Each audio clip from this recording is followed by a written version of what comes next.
काही लोक म्हणत आहेत की भारतीय संविधान BN राव यांनी लिहिलं. ते खरे शिल्पकार होते. पण इतिहास काय सांगतो?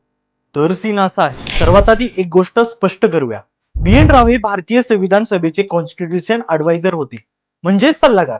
त्यांनी जगातील अनेक देशांच्या संविधानाचा अभ्यास करून प्राथमिक मसुदा तयार केला. हा मसुदा म्हणजे आधार होता, पण अंतिम संविधान नव्हतं. 29 ऑगस्ट 1947 रोजी ड्राफ्टिंग कमिटी स्थापन झाली. या समितीचे अध्यक्ष म्हणून निवड झाली BR आंबेडकर यांची. समितीत एकूण 7 सदस्य होते. पण पुढे परिस्थिती बदलली.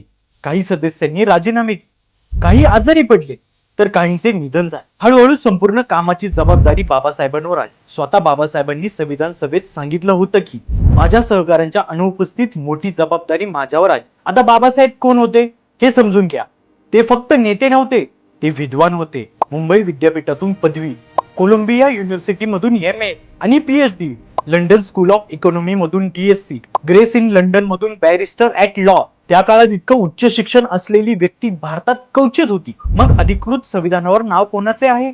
भारतीय संविधानाच्या अधिकृत दस्तावेजावर ड्राफ्टिंग कमिटीचे अध्यक्ष म्हणून नाव आहे डॉक्टर बाबासाहेब आंबेडकर. BN राव यांचं नाव सल्लागार म्हणून इतिहासात नोंदवलं आहे, पण त्यांचं नाव आणि स्वाक्षरी संविधान मध्ये किंवा कोणत्याही दस्तावेजांमध्ये नाही. पण संविधानाचे शिल्पकार म्हणून ओळख डॉक्टर BR आंबेडकर यांनाच दिली जाते. म्हणून सत्य एकच आहे. संविधान घडवण्यात अनेकांचा सहभाग होता, पण अंतिम मसुदा तयार करण्याची आणि ती पूर्णत्वास नेण्याची जबाबदारी डॉक्टर बाबासाहेब आंबेडकर यांनी पार पाडली. आणि म्हणूनच इतिहास त्यांना मानतो भारतीय संविधानाचे शिल्पकार. सीन काय समजला ना?